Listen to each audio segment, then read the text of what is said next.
All right, awesome. Well, we are excited for another episode of Patriot on Purpose. We've got Bruce Cardenas with us today. Really excited to have him on. A fascinating life that he has lived. I mean, he has done everything from serving in the military to being a law enforcement officer at a very high level in LA, as well as other places, having his own private security detail company where he has protected and chaperoned A-list celebrities and other very important people.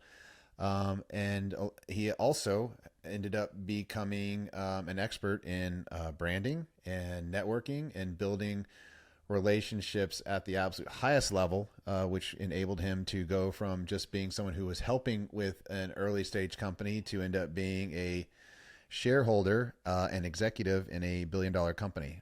So really fascinating conversation we're going to have today that's going to touch on a lot of things. And we're just really excited to have Bruce with us today. Thank you, Bruce, for joining us.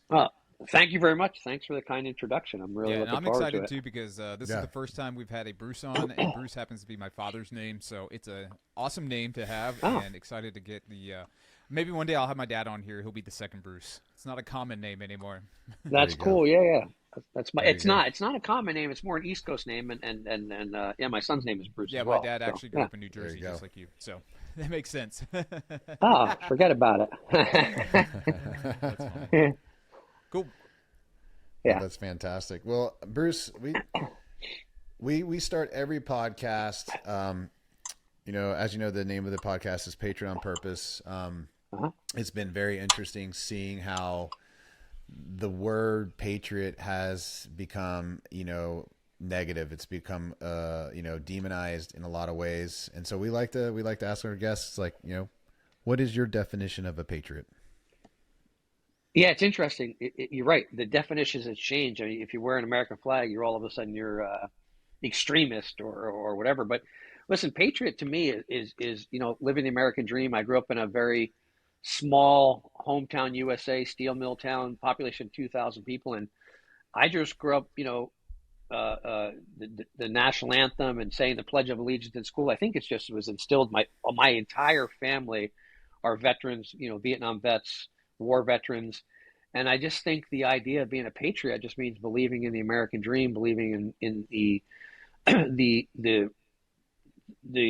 Declaration of Independence and what our forefathers laid down for us to have a great, country of freedom and freedom of speech, freedom of religion, right to bear arms.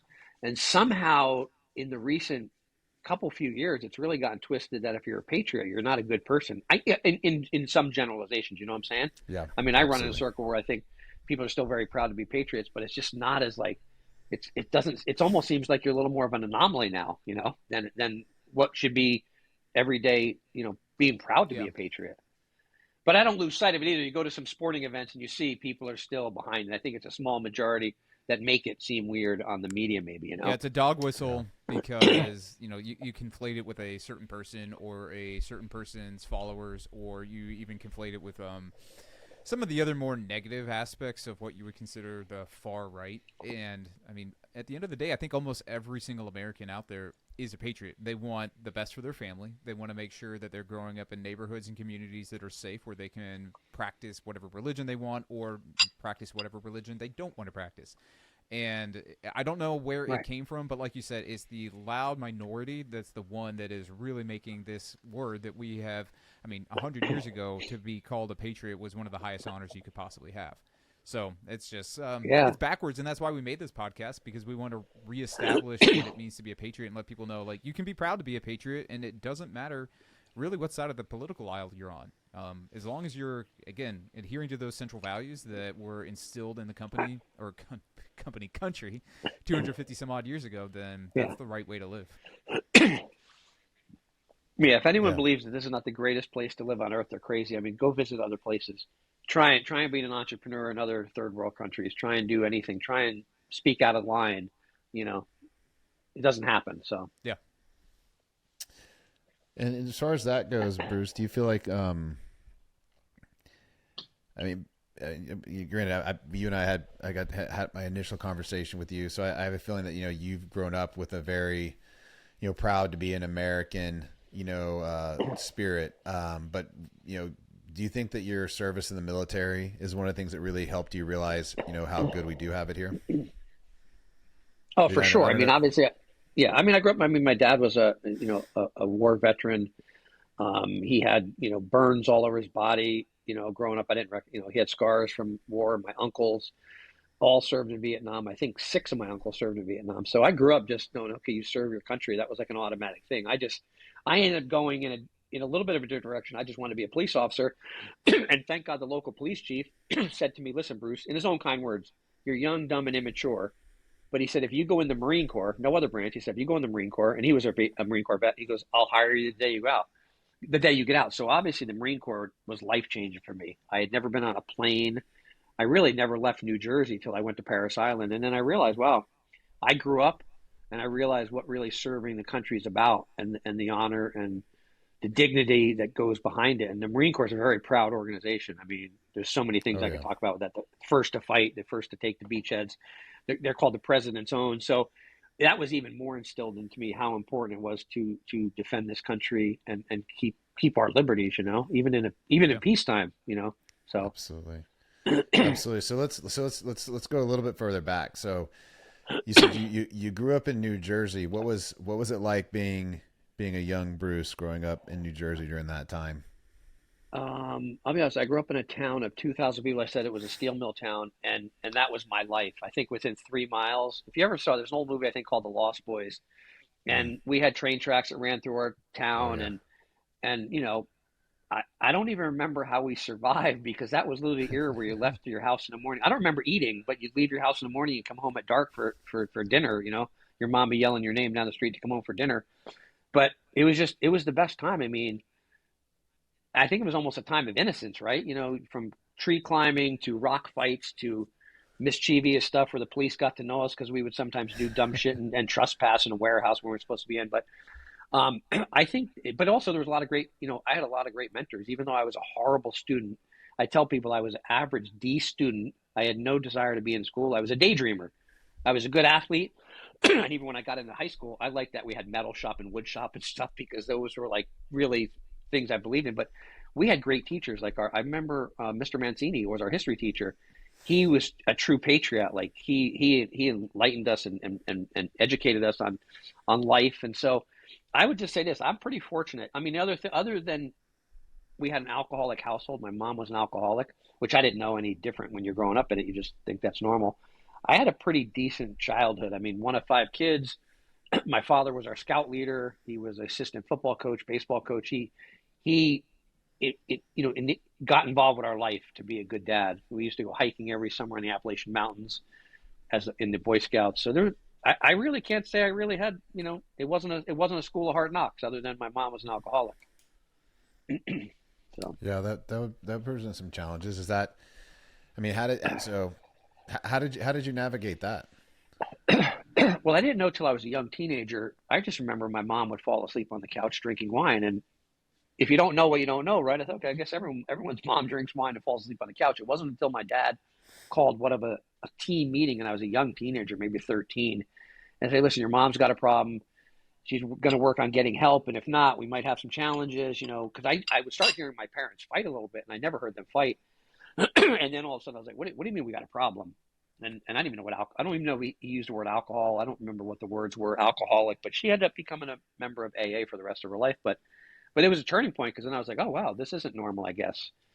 And it wasn't until actually one of my first girlfriends, I went to her house and she said, hey, don't mind my mom, but she's a drunk. She's going to be sleeping on the couch. And I was like, oh, other people deal with this. So that was my first exposure other than, being a innocent boy, except my older brother was a bad dude. He was a drug dealer and stuff, but I never really been exposed to many bad things yet. Got it. Yeah, and I think that's one of those So things too, where you had mentioned hard knocks. Like you didn't really have the hard knocks. So I think that a lot of people believe that they can go through life without any significant challenges, and that doesn't mean that that they're ever going to achieve any modicum of success, or maybe they just don't feel like they have what in like Christian circles is called a testimony, where they're like, hey, I never had a rock Right. bottom moment, nothing terrible ever happened to me. And the point is like there's bad things happening to you all the time, every day. Like it's how you relate to it, it's how you respond to it. And of course, like, I guess it's not even like you were keeping the blinders on, you just didn't know, but you learned from that. That was a challenge, even if you weren't aware of it in that moment, and it's led to you being where you're at today. Yeah. And I think even then, there was a such thing as bullying. I remember I wasn't the toughest kid. I got in some fist fights and stuff, but I guess it was just a different time. Looking back now as an adult, I think that was kind of like a rite of passage. You end up getting in a couple fisticuffs here and there, and shit happened, if you will, right? Yeah. Parents didn't come in and threaten lawsuits or talk to the principal. It just was a way of life. Yeah. Well, and it sounds like, I mean, kind of to build off what Adam was saying, you, as a function of the way that you were as just a kid, Bruce as Bruce, like you kind of created your own challenge just by being out there and being a kid and getting into creating adventures on your own. And so you probably started developing a certain level of street smarts pretty young. Oh yeah, for sure. Yeah, yeah, and a work ethic. I wanted to work right away. I had my first job. A woman approached me. She saw me on the street, and I was 12, and she wanted someone to take over a paper route. So I took over. My first job was a paper route. Getting cash in hand at 12. Yeah, 12, and then I was stocking shelves at a local grocery store at like 14, but I became hooked on money. Money meant some level of freedom as you're a kid, because when you got some money, you could do buy stuff. And yeah, I remember I wanted to buy a dirt bike, and my dad said, "Listen, if you come up with half, I'll come up with half." And I'd saved like $800 or whatever it was at the time. So I really enjoyed working and and my dad, I think, watching him work, ran his own business, created that work ethic at a young age. I saw how important work was. I just think it's funny that your first job was paper route in New Jersey, and your name is Bruce, and that's my dad's exact same story too. Not really, dude. That paper route awesome. was cash. I mean, I remember every Friday collecting cash, and whatever it was, it's all relative. And let's say I had $50 saved, that was all the money in the world when you're a kid, right? So. Oh, absolutely. Now, having your own paper route, were you also selling people subscriptions, or were you just delivering them? I just delivered. I mean, people would see me, and then like I'd maybe deliver to one person's house, and then the neighbors, hey, and I'd sign people up. Okay. Yeah. I don't remember the whole protocol, but yeah, I ended up having maybe 40, 50 customers on my route. That's awesome. Yeah. I don't know if you can have a more American job as a 12-year-old right? delivering papers. And I'll be honest, I'll be honest, stocking the shelves was actually pretty epic too, because two brothers, Albert and Arnold, Italian immigrants, started this market. And they were old school dudes. Their mom ran the register, and she still had a book. It was an IOU book.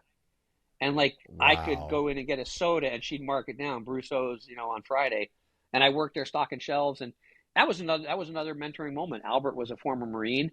And even when I was a teenager, he said, you need to really get out of this town, Bruce, and join the Marine Corps. Now, I didn't even register that. But so I've had people around me that have been supportive, even though I was a punk kid, right? I mean, but still. So they had an IOU system. Like, was that just for you because you worked there, or was that for just people in the community in general? No, in the community, literally. Wow. And looking back, I'm thinking, you could never do that now. She had a book, like a ledger, and then people would come in and when they got paid and pay their bills. I was like, what a wild world. Can you imagine that now? Not at all. No. Yeah. Well, now all they do, Totally. they just go in and, depending on where you live, especially in California, they just take it off the shelves, and it's like, it's under $900 on that. Yeah, right. Yeah, exactly.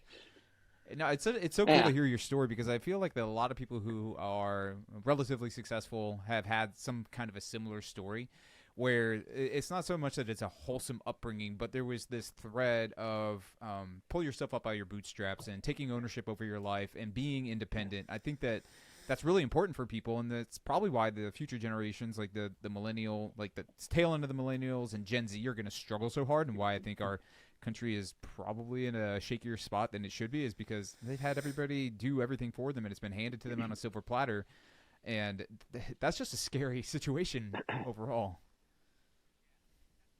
Yeah, it's definitely a different time. I mean, we had responsibilities and chores, and I think my dad would occasionally give me like $5, but we lived on an acre, and I had to cut the grass. In the fall, you had to rake leaves. In the snow, you had to shovel.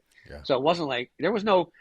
And by the way, and we'd split wood. Like my dad never lifted weights, but he was a really, really strong guy. And I remember when I started lifting weights, he'd come in and say, "Hey, you could skip the gym today. Why don't you come out and just split a cord of wood with me?"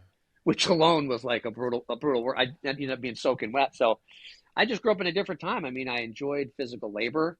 I didn't look at it as a punishment, and I don't know, it's contributing to the Well, I to our think that household. this kind of makes sense with your role in bodybuilding right now. So I saw a Yeah. study recently that Yeah. said, like, if a man goes and splits wood for 15 minutes, it raises his free testosterone like 400 micrograms or whatever it is. It's an insane amount just from that physical act alone. So I think everybody should be chopping wood. If anyone's ever done it, no, swear to God, you It's a split a lot. cord of wood, which is a lot. Like me and my dad would do it, and it could be 30 degrees out. We'd be down to our t-shirts, soaking wet when you're done. But like, Oh, I love what it. talk about a good workout? I Yeah. love it. Yeah, I you're got a working. little solo stove, and I have a neighbor who's a tree guy, and his whole backyard is just filled with oak. And so every now and then I'm just getting like half a cord, and I'll spend like an hour splitting it, and you're exhausted. It's such a good workout. In your own words, you were a punk kid, you were, Yeah. daydreamer, you were, D plus student, and you were, it sounds like you were out, like we were talking about earlier, like creating adventures for yourself. I got to ask, like, is there any in any one story that you would say, like, kind of like would really kind of like represent like what it was like being Bruce during that time period that you'd be willing to share with us? What was it like? Streets, anything where like street smarts, like, where was what saved the day. It's interesting. Back then, I learned, like I told you, my brother was a bad dude. He was a little older than me, and when we moved to this town when we were kids, he gravitated towards. It was like the south end of town where there was row houses and rough dudes. Like they were either just badass kids that always wanted to fight, or they sold drugs. And I remember very clearly they all knew who I was, and I had a way of being like I established relationships with even people that would probably kick my ass early on before I learned how to fight and stuff. And that's what I think I was known as, because I would spend some time with those guys, but I always knew, like, okay, I know how to talk differently. I learned how to be a better communicator even as a kid, because there's guys, that I didn't really want to have a problem with. So I learned how to navigate those waters early on. Got it. But I realized I started shooting young. I was part of the NRA when I was 12 years old. And that was only because, once again, one of the school teachers, believe it or not, now it would be kind of weird, but he was a custodian in our school, in our middle school. And he drove a white van, which was fucking even more bizarre, right? But his name's Don. But he approached me and a couple of my buddies one day and said, "Hey, I run the shooting club, and if you guys want to go," and I joined and went every Wednesday for like 6 years straight. I became a distinguished expert in the NRA, but all because of the guidance of this guy who took a liking to us, and there was nothing weird about it at all. There was no bizarreness. Like, we would go shoot, he'd drop us off at our house, he paid for everything. But my point is, I was so fortunate to meet good people, and I think it was all about me establishing relationships with people. That's what I truly, looking back, I think I tried to establish relationships with people. That's So mentorship is a pretty big part of what you believe has impacted your journey, that molded you. For sure. Yeah. From the police chief to the shooting coach to the guy that owned the market, to my dad. I mean, my dad wasn't the greatest communicator, and I think it might have been because of the shit he dealt with in combat, but he was there to support us and help us, Yeah. And he taught us survive. So it's crazy. We would hike a 50-mile stretch of the Appalachian Mountains every summer, starting in like Delaware. We go through Pennsylvania, New York. But I don't know where my dad learned this, but this was long before, like, we made our own beef jerky and, boiled it, hung it out, and wrapped it outside on covered it in cheesecloth so it would, dry. And we did all this cool stuff. He taught us how to make fire without matches when we were out in the woods. And he was a true survivalist. I think it was things he learned when he was in the military. So I picked up a lot of those skills that I think I took for granted until I actually went in the Marine Corps and realized that a lot of people don't even know how to do this shit, No, they don't, and that's Yeah, why it's a lost we art. we have our companies. It's not so much for the information side of things, because it's that is a whole journey on its own. You can take years to master, but at least having some rudimentary items that would help keep you safe. Because again, like, a lot of people think that somebody else is just going to take care of them, which is an unfortunate attitude to have today. And it's really cool to see how the older generation, that greatest generation, was just like, no, like, it's us and nobody else. Who else is going to take care of us? Yeah, no one's coming to save you. Yeah. So your dad, was he World War II, or was he in Korea? No, Vietnam. He was Vietnam. Okay. Early Vietnam. Vietnam. Yeah. Early Vietnam. And what branch of the military was he in? He was in the Army. It's crazy. My entire family was either mostly Army and then a couple Navy. But yeah, even my son went in the Army. He decided not to go. He's a combat veteran. He decided not to go in the Marine Corps. I was the How only much Marine. crap did they give you for being a Marine? No. You listen. I'm a little delusional about it because Marine Corps is the most elite branch. So I think I look down on them if anything, right? Yeah, it's all. I just love seeing the like the infighting that exists within the military. Oh, It's for so sure. funny. There's a lot of YouTube accounts where they're just like doing parodies of each individual branch, and every single Marine's just always chewing on a purple crayon. I love it because Yeah. There's a joke about Marines, yeah, with crayons. But even my friends that are, I'm friends with quite a few Navy SEALs that I work out with and stuff. And I say, what was that movie with Demi Moore, yeah, G.I. Jane? I said that's what made Yeah. you guys famous. Don't try and claim it, But I mean, I've always being proud to be. I didn't know what it was till I went in, and I was like, oh shit, these are serious, like an elite group. But yeah, even in the Marine Corps, there's even in the Marine Corps division, you either went to boot camp at Paris Island or you went in San Diego, and we call San Diego Marines Hollywood Marines. So there's even a division in the Marine Corps. I was unaware of that. And I grew up on 3 or 4 different Marine bases. My dad served in the Navy, so we were always modifying those units. So I didn't know that they had that division within the Marine Corps, which totally makes sense. Uh, oh yeah, if you went to East Coast and you went to Paris Island was just a different kind of game. I always tell people if you ever watch the movie Full Oh Metal yeah. Jacket, it's probably as close as you can until they went to the war. But like the mental gymnastics, I call it, is pretty real. Yeah. Okay. Anything? Was there anything else about the experience in the Marine Corps that you feel like really molded you who you are now? Oh, 100%. Everything I learned, from discipline, respect, communication, making your bed, daily accountability. I mean, I learned about diet in there. I lost 30 pounds when I was in the Marine Corps. I became a squad leader. Just everything that really defined me as a young man really happened in the Marine Corps. And because of that, I think there's a lot of traits I carried And on. did you ever deploy when you were in the Marines? Yeah. I went to Beirut when the embassy, there was a period of time when the embassy was bombed. There was 243 Marines and sailors killed in Lebanon, Beirut. That was 89. Is that right? No, it was more like 83 or 84. I have to look back. Yeah. Excuse me. Yeah, I do remember that. God, was that? I'm trying to think. Would that have been when Reagan was in office? Reagan was it in the right office. before? Yeah, Reagan was in office because Reagan came to Camp Lejeune, which is on the East Coast, when we got back. Yeah, he was very active with the military as far as acknowledging them. I didn't really intend to ask this question, but since you had just said Reagan and how his involvement with the military was something that the troops in general respected, like how do you view what's been going on with the current administration and the way that they've been treating the military for the past 3 years? Well, listen, that's definitely been very disheartening, even from the whole how they treated the troops with the COVID, being vaccinated. People were dishonorably discharged. And then fast forward, they're bringing people back in some of these first civil service jobs and first responders. But also, I'm not involved with the military anymore. I have friends, but I don't know all the operational details. But even how we pulled out of Afghanistan, just everything we've done is almost like the troops, their families, and their safety is secondary. And I don't think our current administration is truly authentic when they show up at these services or funerals or acknowledging war heroes. I don't think it's just a different level. It's almost a very sloppy way they conduct themselves.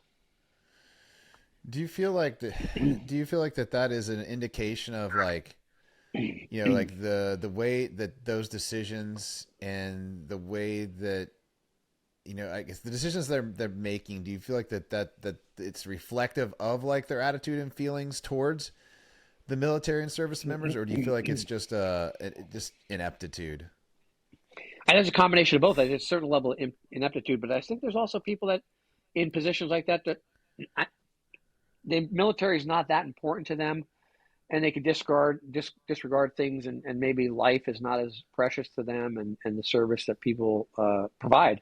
I truly think some of them, to them, it's just a job. They're getting paid to do what they do, make decisions, and I guess sometimes it's a price of doing business or price of war, if you will, right? Yeah, it's just bureaucracy. That's really what it comes. I just noticed people even like, listen, even Trump's not in office, but he shows up at these families and goes to memorials and is doing things for people that are not even under his realm anymore. Yeah. You know, says a lot, right? I've got a friend who's a Marine. He's obviously no longer active in the service, but him and I were driving out to the gun range. This was like years ago, and gosh, I think this was right around the time that Trump was running, and we were talking about something, but like he ended up basically sharing. His thought was he didn't think if you hadn't served in the military, like you shouldn't qualify to actually run for president. Like that should be like a requirement. And then he took that a step further, and he's like, I don't even think you should be allowed to vote. You know, if you haven't served in the military. And I was that's who said that? This was a buddy of mine who was a Marine. Oh, okay. That's funny. Yeah, I mean, there's very few people that certainly like DeSantis was a Navy officer. I mean, I think there's a certain level of respect if you have a politician that's been involved with the military, because they get it. They've been it. Yeah.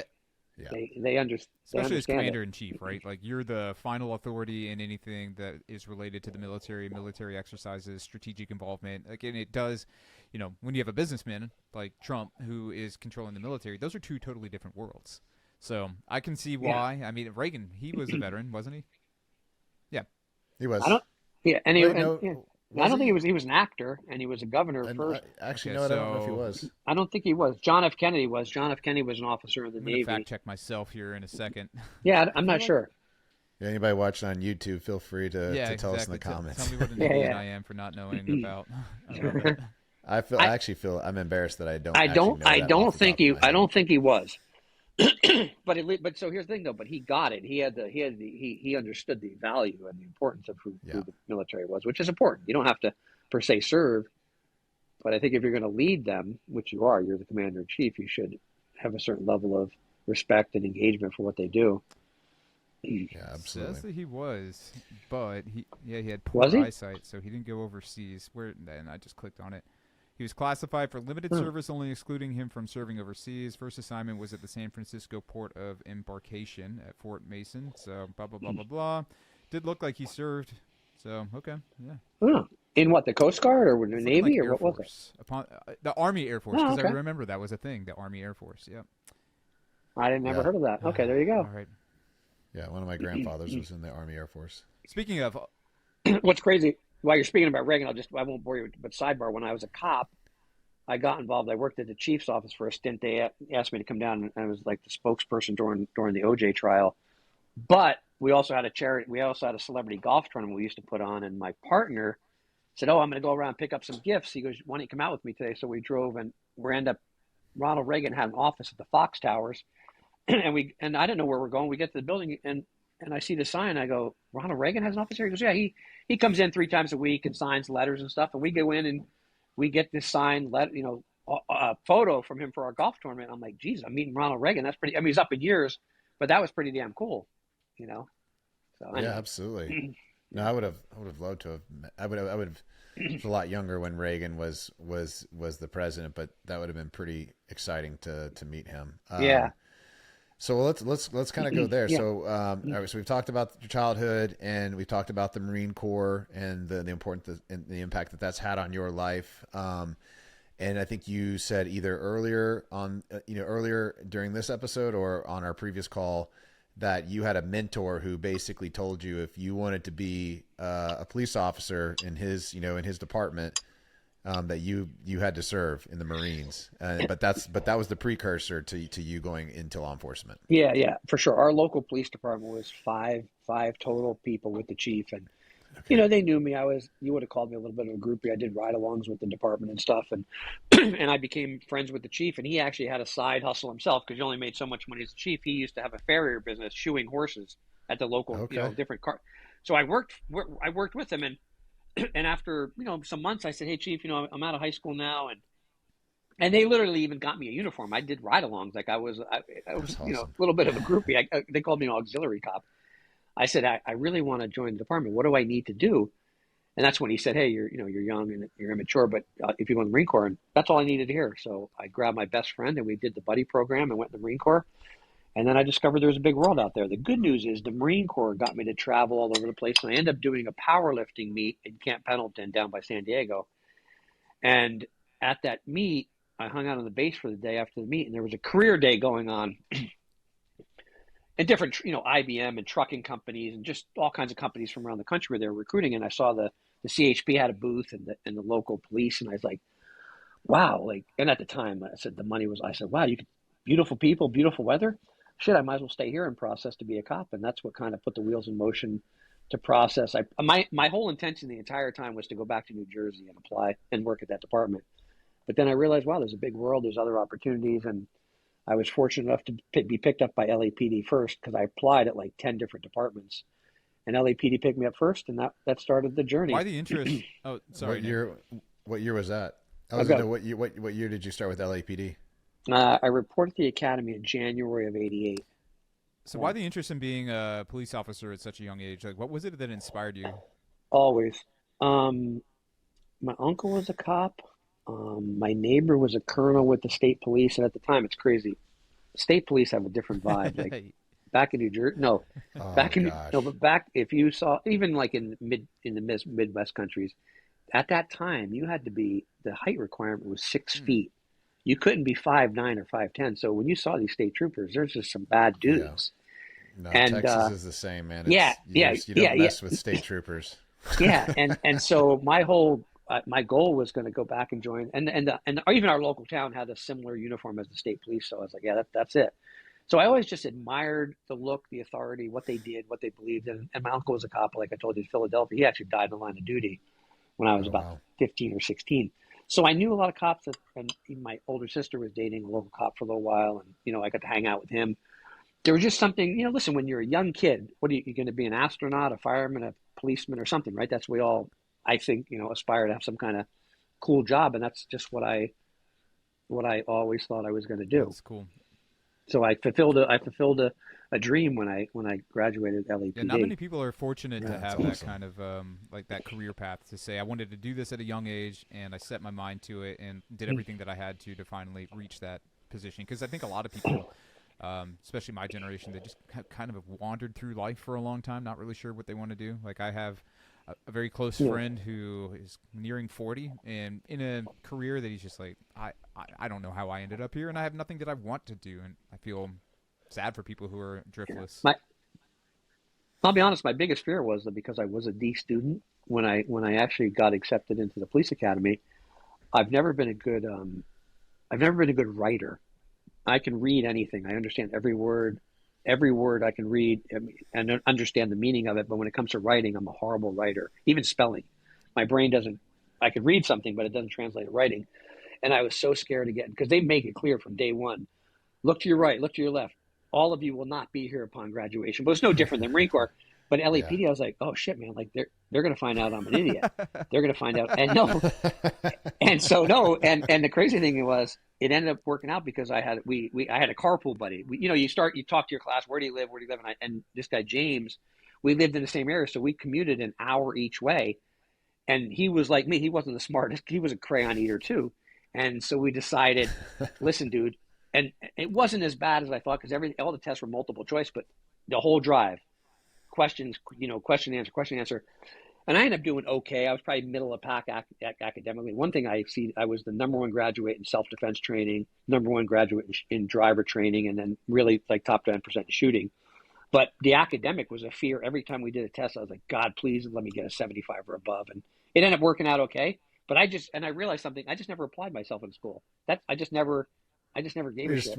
It just didn't interest you. There enough. was nothing. Yeah, great. You're telling me about, and this was like, this is my career. This is my job. This is what I've always dreamed about doing. I need to pass this. So, but there was definitely fear. So, yeah, I think that's one of the sad things about what's going on right now is like, there is this whole, and I would put you in this class. You probably wouldn't say it yourself because I think you're too humble, but there is this warrior class of human beings that like they were just born to be police officers, firemen, EMTs, like first responders, like linesmen, people that are out there like doing these jobs that are higher risk.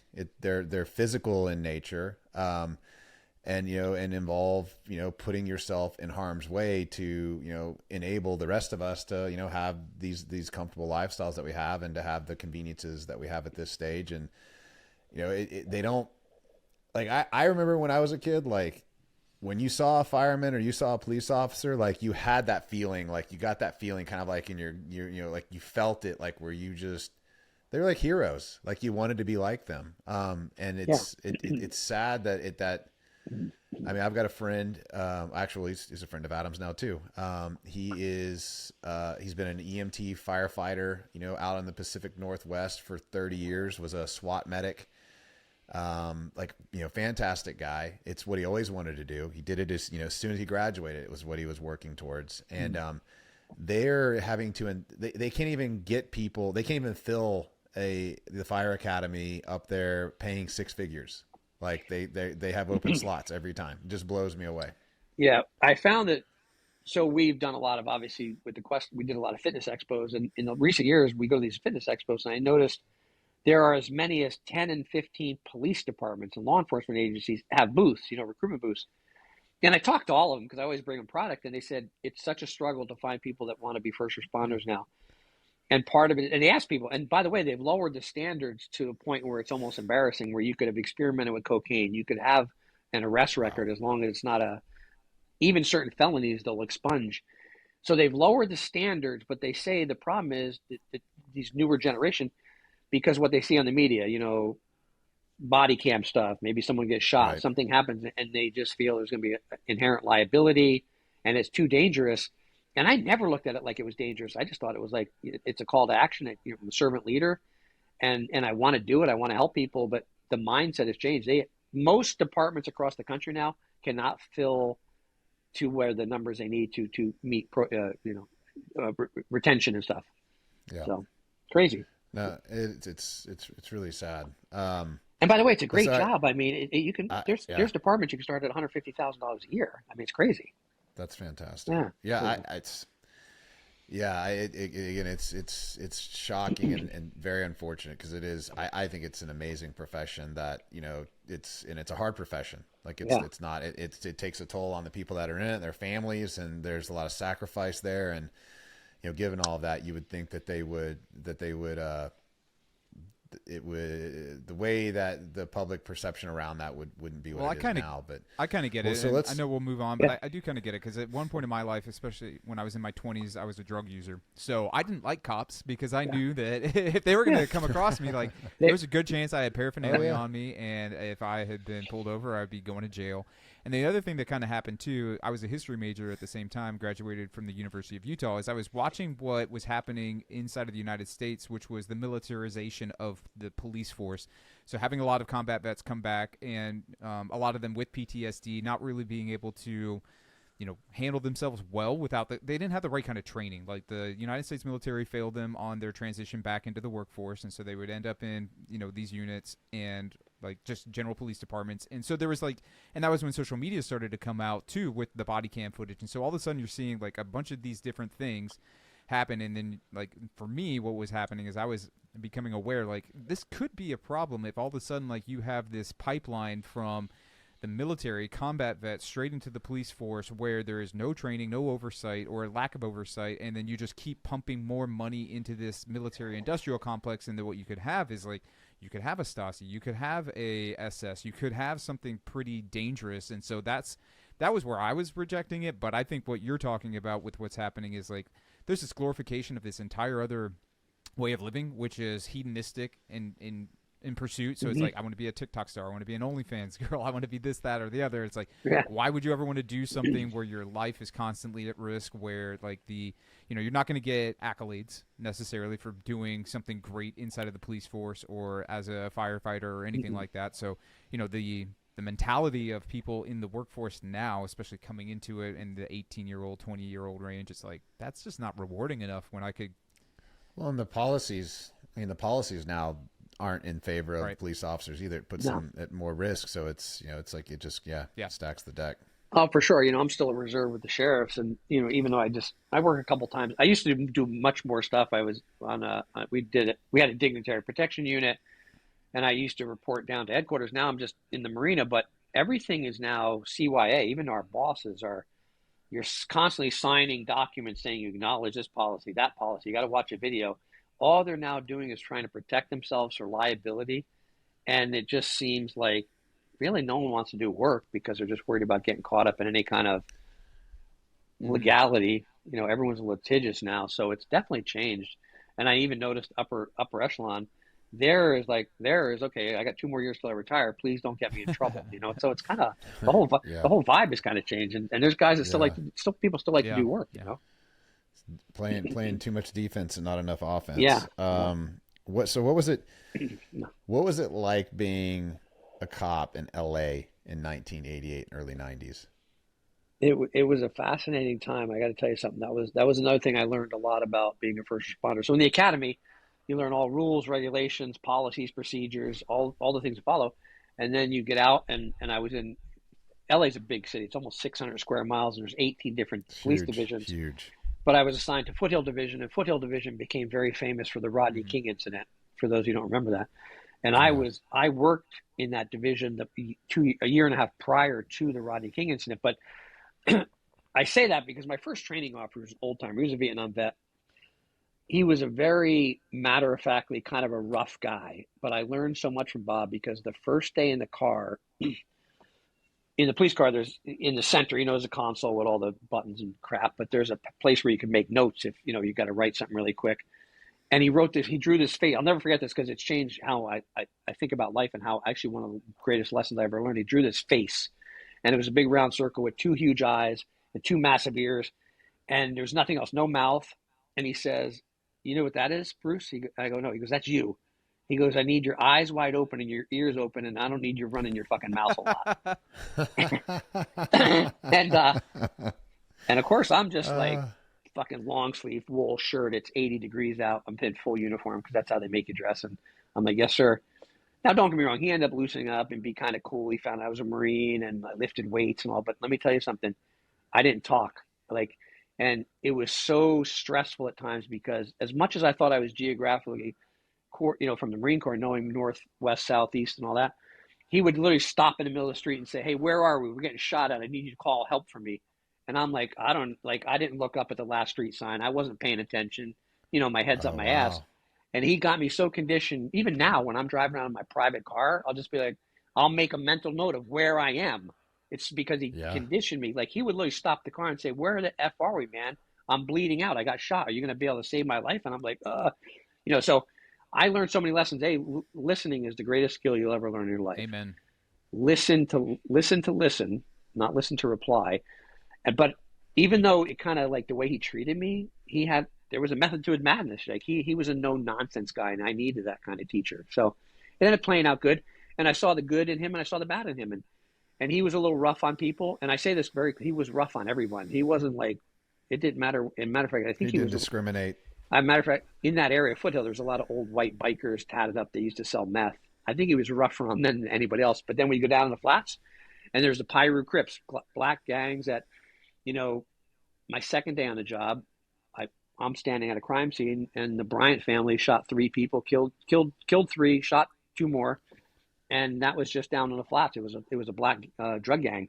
So I was exposed to so much stuff the first year that I was like, "Wow, you're not in Kansas anymore," that kind of thing. Like, holy cow! Yeah. So, but a lot of life's lessons on how to respond. You end up becoming a medic, you end up becoming a therapist, you end up rolling up on stuff that you've never seen before. So, a lot of life's lessons learned in that occupation, and nothing was ever the same.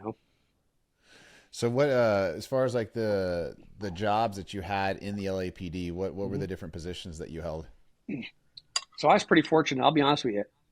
This goes back to those relationships. So when I was almost off probation, you don't really choose. They just throw you in like a wheel, like a lottery, and you end up wherever. And I had worked with a guy who just came from Hollywood division. And he said, "Hollywood's really a good division, Bruce." He goes, you should try and get there. There's so much, there's diversity. There's also a homicide, because I thought I wanted to work homicide. There's a homicide detective named Russ Custard. So what I did was, I was almost off probation. I went and I made an appointment with the captain in Hollywood, and he didn't know why. I showed up, and he said, "Why are you here?"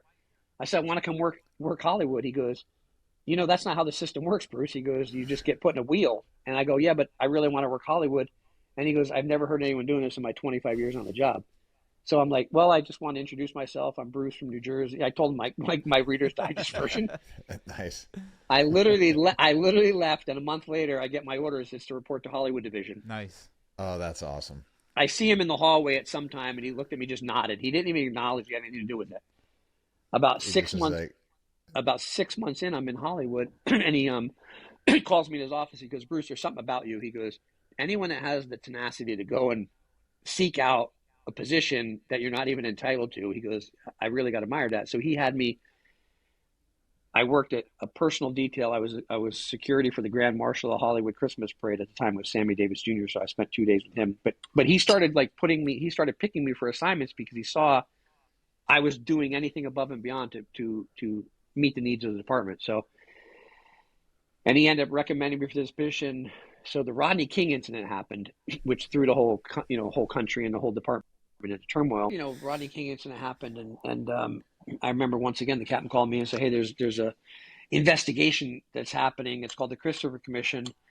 The department wants to know why all this use of force is happening and stuff, and why the Rodney King incident happened." I'm like, "Yeah, and what's that have to do with me?" And he said, "Well," he goes, "Bruce, there's something about you, man." He goes, I think about you often, that the fact that you came down and asked to work here, and there's only 5 people we're picking on the department, but you're going to down and work with the inspector general and a bunch of lawyers, and I want you to go through these files and look for use of forces that you think would be concerning." And I'm like, "I don't think I'm really qualified." He goes, "Yeah, well, you're going to go do it anyway." And so, but in a loving way, he's like, "Yeah, I think you're the right guy for the job." And it ended up becoming really cool. I worked it wasn't my thing because I was kind of working with internal affairs, but also inspector general, all these high profile people, and all it was just looking for cases and things. So, but that was a unique position. I did that for 6 months, but that really paved the way because I started meeting a lot of people in the department.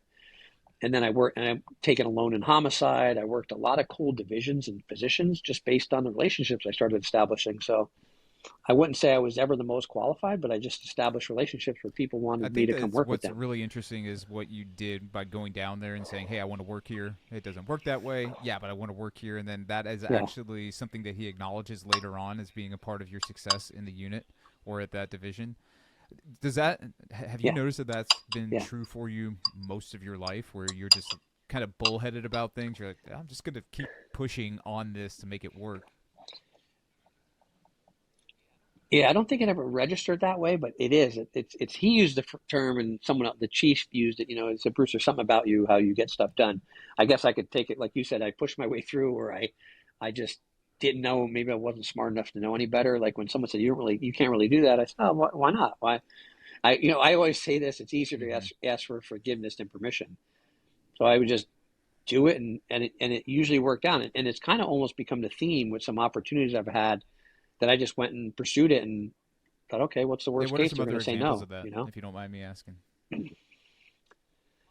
Oh, for sure. Several positions in the LAPD, including working in the chief's office. So when I was at the doing that Christopher Commission, and then everyone knows about the OJ trial, I left and went back in patrol and was doing my thing, and I was actually working West LA where the actual murder happened. And after that, months later, the OJ trial started, and someone I met down at headquarters called me up and said, "Hey, I think you'd be a good candidate. We need someone to be outside the courthouse all day during the trial, and basically be a spokesperson for the department." I said, "I'm not qualified to do that." And there again, he said, "Yeah, but you know what? There's something about you that I really like you, and so I'd like you to do it." So I did that, and there again, it was just a relationship. I encountered someone that took a liking to me, and there again, I definitely wasn't the most qualified, but I felt like, okay, I'm being empowered to do this position, and I did the best I could. So that kind of became a theme. And then even when I left the department, because I started the bodyguard business, while I was a sheriff, I was selected to go work this unit where we did nothing but dignitary protection for government officials, and we were all reserves, but it was only 6 of us. But there again, it was because someone I met. I think what I've always tried to do is go above and beyond, not only meet people's expectations but exceed them. That's one of my keys to success. I think a lot of people just, "Hey, I'm not getting paid to do that. I'm that's not my job." I've just always done whatever it took, and I think it's whatever term you want to use. The cream rises to the top. It's not hard to to be at the top of your game if you just do more than what's expected, right? Because it's not normal. So when people see you're doing more, they're like, oh shit, what's that about? Yeah. So No, it's that's that humility plus perseverance. I think that's the key. I think that's why those opportunities kept coming, because I didn't do it like, I wasn't like, oh, I'm going to exceed their expectations. I just felt like, okay, that's all they need. Oh, I could do more than that. So, yeah. We definitely want to. I think we definitely want to keep going down that path. I do have one other random question, just out of my own curiosity. So, have you ever seen the mini documentary or docuseries that they did about Dr. Dre and Jimmy Iovine, the Defiant Ones? Because they dive into the music culture that specifically came out of oh my gosh, I'm blanking out of Interscope Records, which goes back, I think NWA was like Ruthless Records, but then Interscope was where a lot of those guys ended up going afterwards. And I'm curious, like being in LA, like in the mid '90s, when a lot of that, like, I guess one of the things that they say in that documentary was like that music culture like drastically like had a massive impact on culture and even crime. And I'm curious if that was something that you actually saw firsthand, like being in LA. So what's crazy, it's funny you mentioned Dr. Dre and Jimmy Iovine. So he used to run a label called Priority Records. And when I was a cop, I had already dove into the security business. And I used to work at Priority Records off duty, and that was the time they had off duty cops on the entire floor. Like you couldn't enter the building without coming across armed guys, because that was a time when Suge Knight. Oh yeah. If you remember that name. Oh yeah. Like there were bad dudes in the industry that, like, it was, if they showed up at the studio, they were all armed, and that was when there was the East Coast West thing, and Biggie got killed. I was involved. I wasn't. Yeah, Tupac, and I was doing security all around that, so I was very enlightened on what was going on there. And even there were some cops that I think got involved with it on a bad way. I mean, that they were part of their posse. So you were just going from one war zone to the next. Yeah. Priority Records was no joke. I didn't realize it at the time. I mean, but we had armed guys for a reason, because you'd have to be like, okay, guys, you're showing up for a meeting. You got to leave the guns in the car. You got to leave them at the desk. I mean, it was that kind of world. I'm like, that's kind of crazy. Guns. Check your gun. And then we handled Virgin Records, was another big label, and they had an urban division called New Tribe. And literally, I had a guy at the front door as soon as they pulled up in their Cadillac Escalades. Hey man, don't even get out if you're armed. Don't even get out. And we would be there with you. They'd see our guns on our side. Like, don't get out of the car until you leave your shit in the car. Looking back, I'm thinking that was pretty crazy, but that's how a lot of people rolled in the city. Well, again, going back to, the way that they depicted that, in that documentary, and some of those stuff come out. I mean, like, that's the way that it was presented. I mean, Jimmy Iovine was going to red carpet events wearing bulletproof jackets. I mean, he was wearing Kevlar jackets. Back in the day, 50 Cent got shot in a shooting, survived it. And there was a period of time when I was in the security business where we were renting him armored vehicles. If he went to a city, he had to have an armor SUV. And that went on for about 4 or 5 years. The rap world was nuts back then. Like, because you had Tupac, it's crazy. Biggie, all that happening. It's funny. Yeah. Suge Knight went to prison. Now they're all grown up, and now they're all billionaires. Yeah. but if you survived, I mean, it was no joke then. There was a lot of, sub level of murders and gangsters that got involved with the music industry and doing shakedowns. And Suge Knight, Death Row Records was famous for that. They would terrorize people. Did you ever? He still is. I think Huh? He's still in jail. Yeah, I don't think he's going to get out. He ran over that guy on the movie set at Straight Outta Compton. That was the latest one. Yeah, he ran over the guy on the movie set. And I don't think he's getting out, but who knows? Wow. That's a wild world. Man, anything gosh. I know. We could get just lost in crazy stories, I'm sure, around that. But so probably, and that was just off duty. What was the craziest thing that you ever experienced, like while you actually were like on duty, that you could talk about or you're willing to talk about? Yeah. I think probably the most hyped up crazy was a shootout we were involved in. There was a guy named Michael Flowers who was wanted for attempt murder on a highway patrolman. He had actually, in Orange County, got pulled over and shot up this highway patrol car. Took off, and I don't understand how that happened, but let's just, for argument's sake, he got away, but they had his license plate. Michael lived in an apartment in Hollywood, so we knew he was in Hollywood. I was working Hollywood division then, and I remember in roll call, they said, hey, there's this guy, his name's Michael Flowers. They had little mugshots on or a flyer. He's wanted for attempt murder on a high patrolman. We leave roll call around 1 in the afternoon. I was working, I think it was a day shift. It might have been noon. One of my old partners, I wasn't with him. He was in another car, but Ted Knott says, hey, I think I see this, suspect at this payphone at Sunset and Western. And sure enough, it was him. And so we were pretty close. So we had to be in the second vehicle when we turned around. He jumped in his pickup truck, and this crazy pursuit started through Hollywood. And he was driving. It was at the time. Remember when the Datsun had those small mini pickup trucks? I do. The Yeah, mini. absolutely. I don't remember what they were called, but you don't see anymore. But he smashed out the back window and had an M1 carbine, which is a Korean War era rifle, which is like a massive bullet.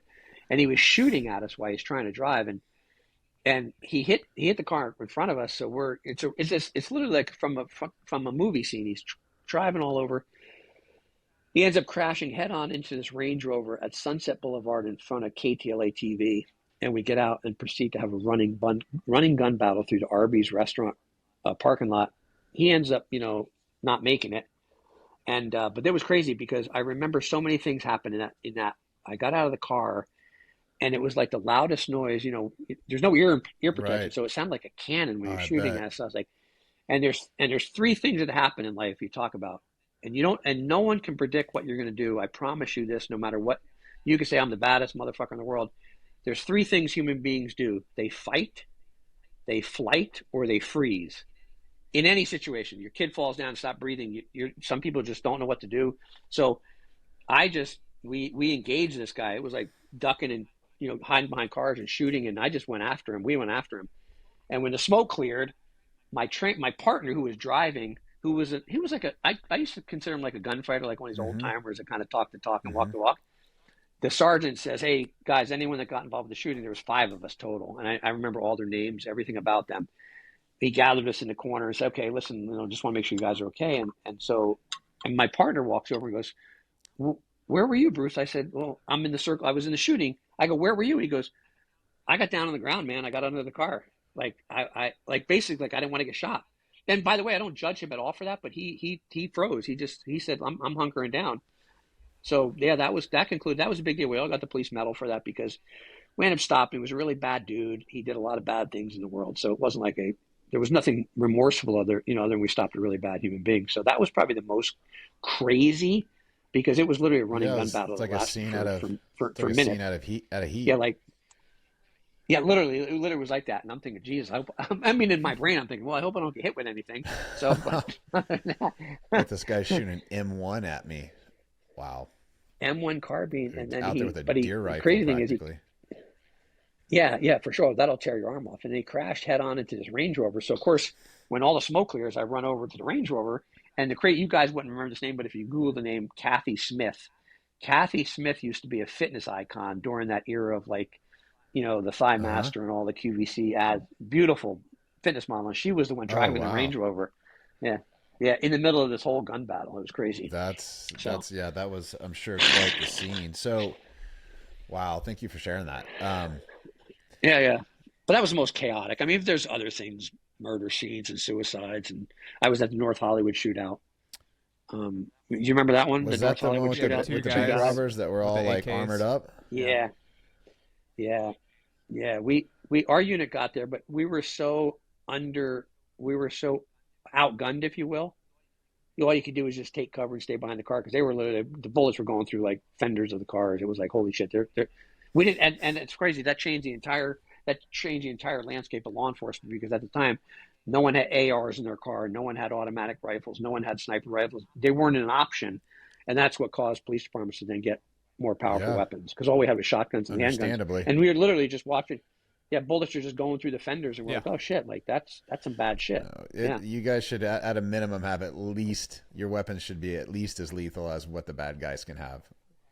Right, and the only thing that stopped them was that the Metro guys, the SWAT guys, were working out at the gym not far from there. They rolled up in their PT gear, and they were outgunned, but they started skipping rounds off the ground under the car and took them out at the ankles. Nice. That's the only thing that stopped them, because they had body Yeah. armor Oh, on yeah. too. So yeah, that was kind of a crazy. I was there, but we didn't engage them because there's nothing. That's we one could of the do. most famous shootouts in it. American history. Yeah. In history. Yeah, Yeah, crazy. Hopefully there'll never be anything like that to that level again. The thing is, they had no skill set, or they probably could have killed some of us. They were just shooting randomly in the air like cowboys. Wow. You know? So did you ever have anything like that happen when you were doing private protection? No, private protection has all been advanced planning and making sure getting people out in and out of places. I'm a big ingress egress person. I prided myself on just anything I could do to keep people out of the limelight in a safe place. Don't get me wrong, I dealt with a lot of stalkers and stuff, like people, weirdos show up and show up at residence and think they're destined to be married to some of these celebrities, crazy shit like that, but never a violent encounter. And anytime if we did have an encounter, I usually had a couple guys that were like a buffer. Like if I took Mariah Carey to a lot of places and it was a public scene, we knew where we would be coming in and out, and I'd always have like a buffer, like, okay, if anyone does start approaching, you guys need to make sure you kind of cut them off at the pass, kind of thing. And I was really good at that. I'm good at watching a crowd, seeing, okay, that guy's intentions are and by the way, most people are harmless, but the overzealous fan could be just as dangerous, Well, it sounds like the guy that you worked with early on at LAPD probably had something to do with the way that you started thinking about things, like you mentioned egress and ingress, like your awareness of where you are at all times. It sounds like that probably really impacted the way that you were as a private protection specialist. Yeah, I was a total planner. He taught me to plan, but I also, a lot of people lack people use the word EQ. I learned how to read a room, and a lot of people don't. Like, I enter a room, even now, I'll enter a room, I'll be like, okay, who looks like they could be dangerous? Who could potentially be a problem here? And then I evaluate where do I want to stand? What corner do I want to stand in? Am I still close enough to my client because a lot of clients don't want the perception that they have a bodyguard. So you got to stand far enough away that they're not feeling like, so there's a lot of things to think about other than, like I used to work with guys and I'd always say, like, celebrity A is walking, they just be staring at the celebrity. I said, guys, you need to be looking away from the celebrity, looking to see who's coming towards us, just a lot of little things you learn in the security business. And I really learned quickly, once again, my listening skills. I did well with artists that probably you wouldn't think I would be a good fit for, some being urban artists, and they would hire me because of my reputation. And one particular pretty famous black singer, I was with her for like a week, and she came up to me and said, Bruce, I like how you conduct yourself. She goes, you haven't said a word to me in 1 week. And I said, no disrespect, I don't have anything to say to you. Like, it wasn't like, you know what I mean? And she goes, but I love it because every other person I hired is always up in my business. Like, what's up, girl? They try and make some common denominator because maybe they grew up in the same place. And like, I just never looked at, to me, it was just a client. She just wanted to feel safe. She wanted to feel safe. And she said, I really admire that, man. She goes, everyone else has to be in my business. And that was really how I did well. Like, I could be with someone. My friends don't get it because I have close friends of mine. They'll be like, because I still do it. I have a couple clients I maintain. And they'll say, well, what do you talk about? I said, I don't talk about anything.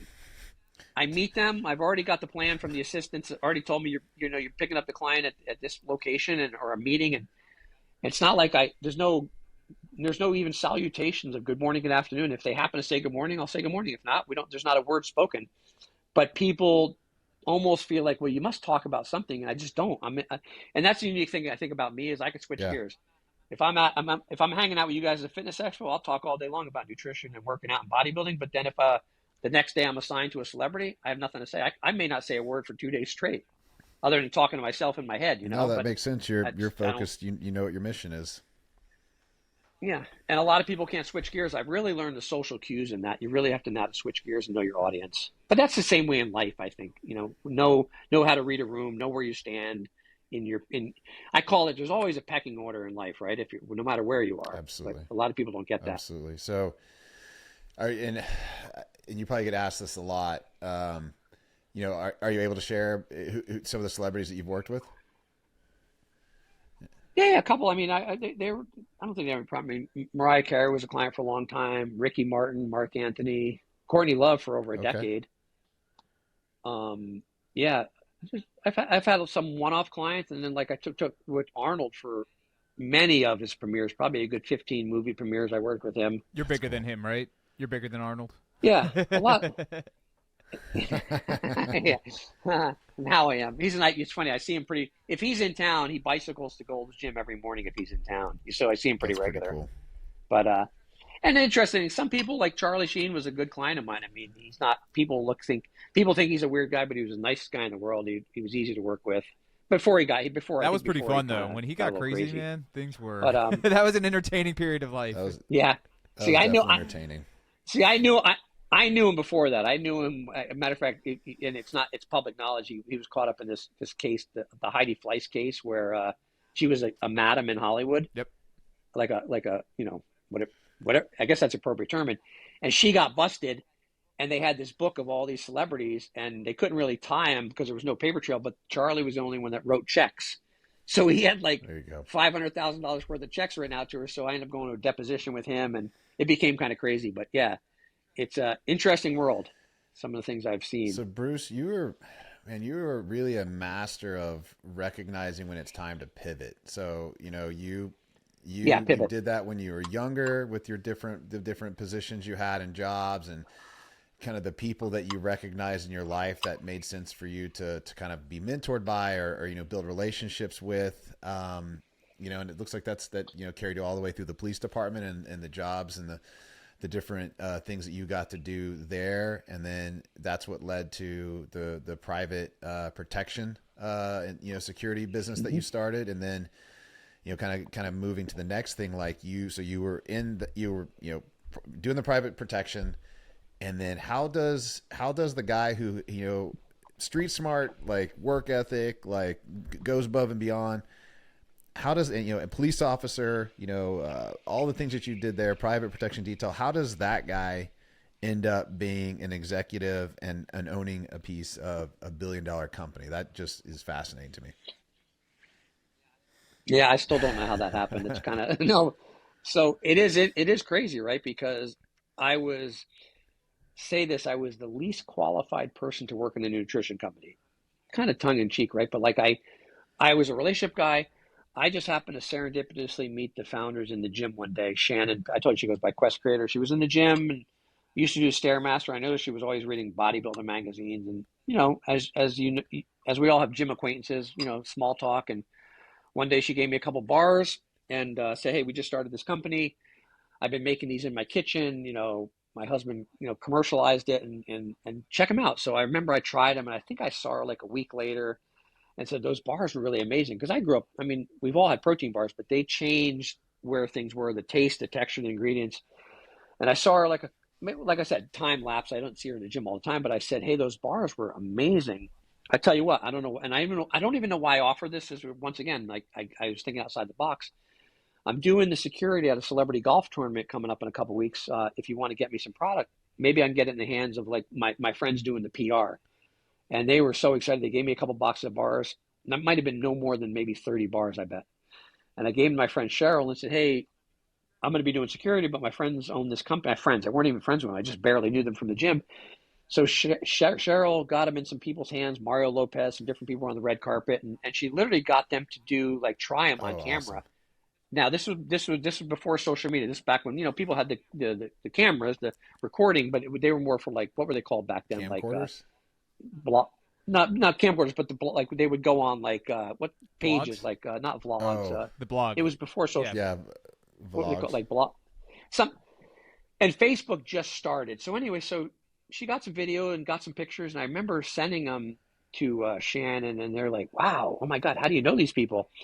And I said, "Well, I do security with them." And so over the course of time, I'd see him and, "Hey, I got another event. And I started then thinking, well, shit, it doesn't affect my relationship with these people. So like Jessica Simpson, I just had them mail some product to her house, and I'd get, the assistant would call me and say, "Oh my God." I said, "Well, my friends own the company. I'm just helping them out." That's was my standard line.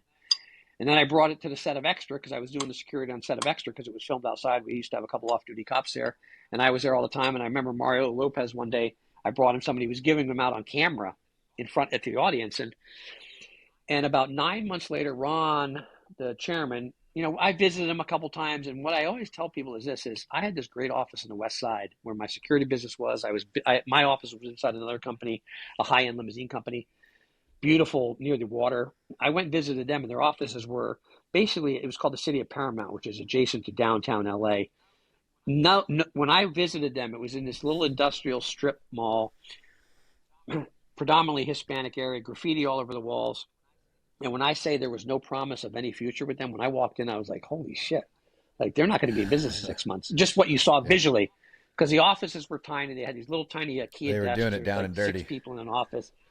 Down and dirty to the point where I'm like, shit, I don't know if I'm down for this. But so I visited them a couple times. And what I liked about them, they're kind of like the culture they were building and the gut, they were doing shit, down and dirty, like you said.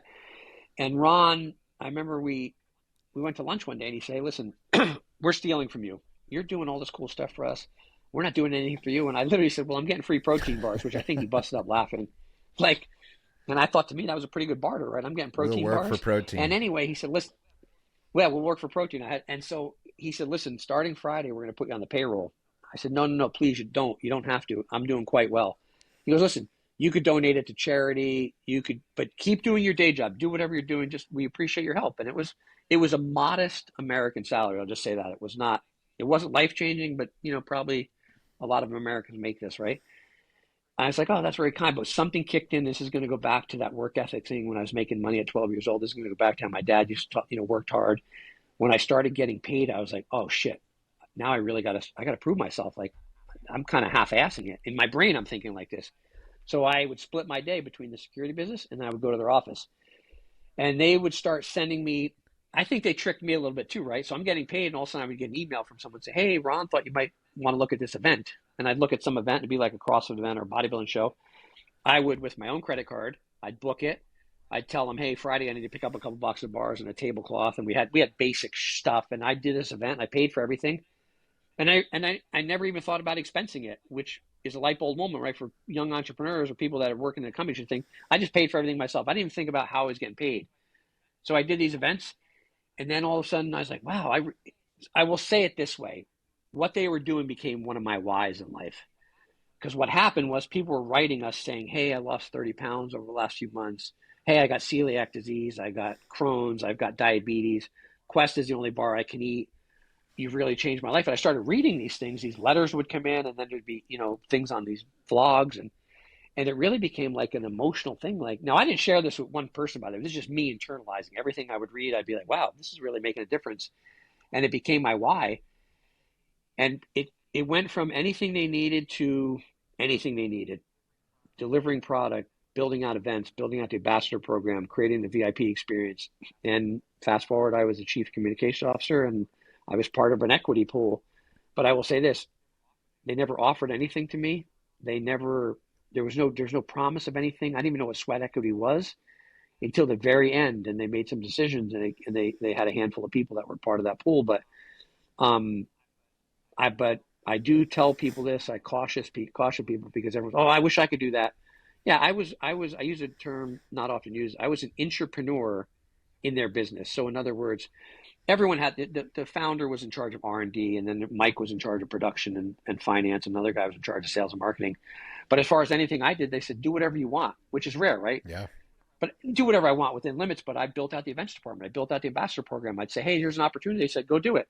No one ever said, oh, wait, hold on a second. We need to go to committee on that. I just kept doing it, building. At one point, I said, hey, we should get vehicles wrapped. And I did a lease and I bought 6 Jeeps and had them wrapped for the sales guys. And I never looked at it. If I overheard them saying, hey, we need new trash cans in the office, they might have been talking to somebody else. I would go to IKEA at night and buy trash cans because I looked at, once again, not only meeting their expectations, but exceeding them. But then again, no one told me that. I just did it. And fast forward, I guess it paid off, right? Yeah, I would say it's that ownership mentality. I mean, that's something that anybody who owns a business, as Nate and I do, look for in an employee. Not for that exact reason, like, hey, they're going to get paid out, and that's why they're going to do it. But it's just the idea that this is my job. I'm going to own this, and I'm also going to own things outside of my job so that it can enhance the company's growth, enhance the company's profitability, or just like the work environment in general. Like you're saying, going getting new trash cans. Like, is that necessary? No, but like clearly there was a reason for that, and it's going to help the company out in some way. Yeah. Yeah, and I called it pride and ownership. That's what I called it. I love that. It's looking around and, you know, observing what's going on and just finding spots where you can jump in and, you know, add value, just make things happen. I mean, it's, you know, you're clearly, you know, you are wired in a very unique way where you have this, you know, combination of, you know, people skills, you know, default to like, you know, taking aggressive action towards things and not asking for permission, which is a pretty fantastic combination. You know, it's funny. I should thank you. On our first conversation you and I had, I was having a conversation with my 18-year-old daughter and her boyfriend recently. And I pulled from our conversation where we, you know, he's actually going into, her boyfriend is, he just graduated from EMT school and he's next going to go to fire academy. And I was conveying some of the stuff that you were sharing. And I was like, hey man, I was like, if there's one thing, I just had this conversation with this guy, Bruce, and I started telling him like these things. I was like, man, look for every opportunity. And I even looked at my daughter and I was like, look, like she, you know, she's about to go off to college, which, you know, we'll see if that ends up being the course she stays on. But I was like, kiddo, like if you could figure out what it is that you really like what you really enjoy in life, let's go find the person who is the master and like go tell them that you will do whatever they need done for free and just go to work and just start. And eventually like they, you know, eventually that will come back around. But like it's like why it's, I even go back to some of the people that I hired in a previous company that was a really fast paced company. And we went from 0 to, you know, 100 million in 12 months. And I had this guy in my department. I ran the marketing department.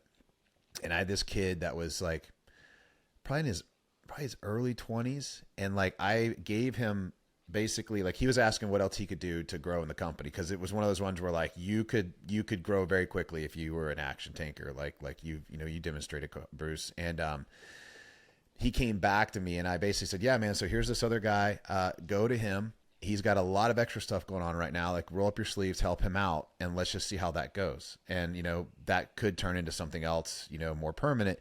And he goes, well, how much are you going to pay me? And I was like, well, I'm not going to pay you anything to do that because you have no clue what you're doing. Like we actually have to train you. So if anything, you're actually costing me money right now because you're taking attention, but I believe in the long term, I'm willing to make that investment, you know, for your growth. And I think it'll help the company. And he actually never did it. And I ended up letting him go like about 60 days later. But yeah, a lot of employees don't see that pride and ownership. They just think, okay, I'm paid to do the following. And they don't even think it's an option to think outside the box or do more. And really, until you, and it could be in any industry, right? Construction, real estate, there's no, Ron says it best to me. He was last week. Something came up. He said, "Bruce, I got 99 problems." He goes, "I need you to help solve some of those. Don't bring me any more problems." Every business has 99 problems, right?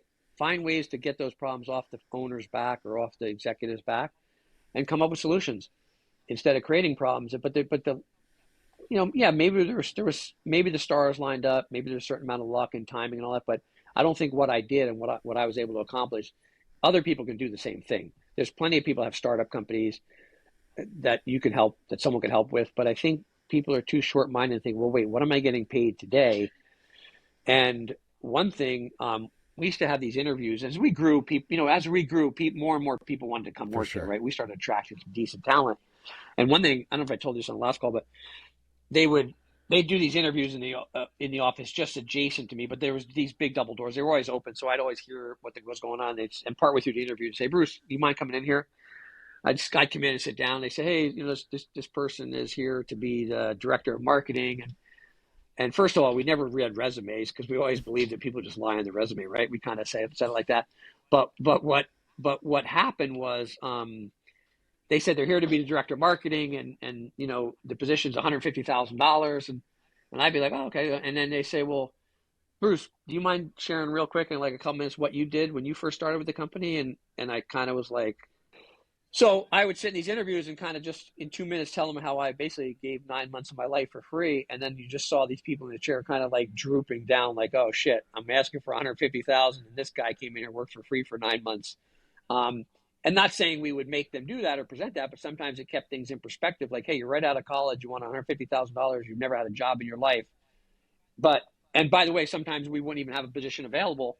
But very few people, I think only one person out of all the people said, well, I'll come in and work as an intern if I just want to get my foot in the door. And that's Right. very rare.